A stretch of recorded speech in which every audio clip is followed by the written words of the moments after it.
Hello. Um, Congratulations. Thank you. And it's the second time around for you. What does it mean this time to win this award? It this has been the greatest experience of my life, playing this part and being a part of this show.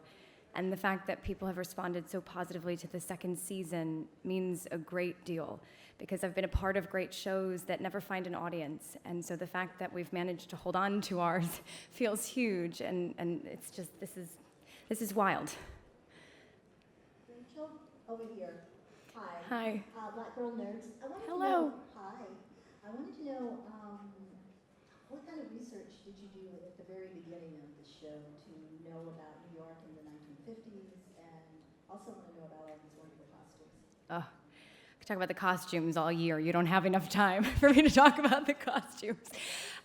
Quickly, with regard to that, our costume designer, Donna Zakowska, is a genius. And one of my favorite parts of prepping for every episode is getting to come into the costume shop with Donna and see all of her new ideas up on the wall.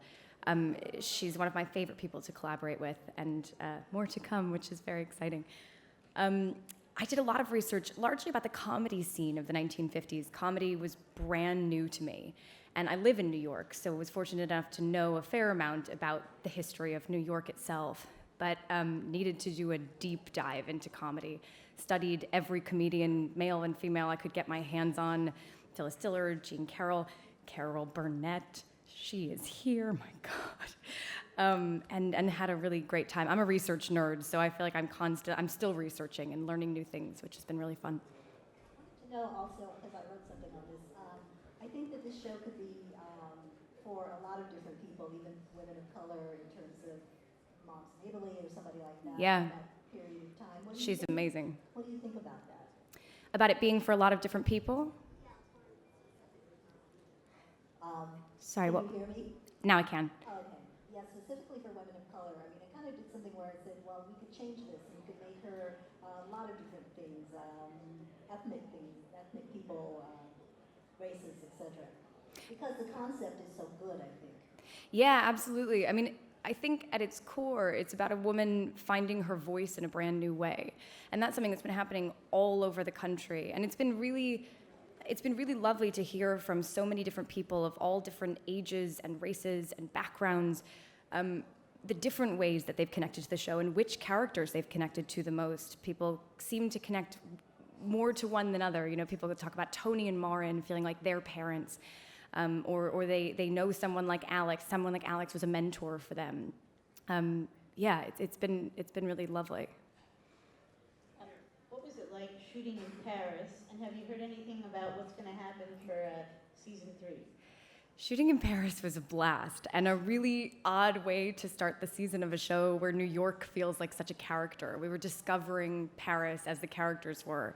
I'd never been to Paris until a few days before we started shooting there.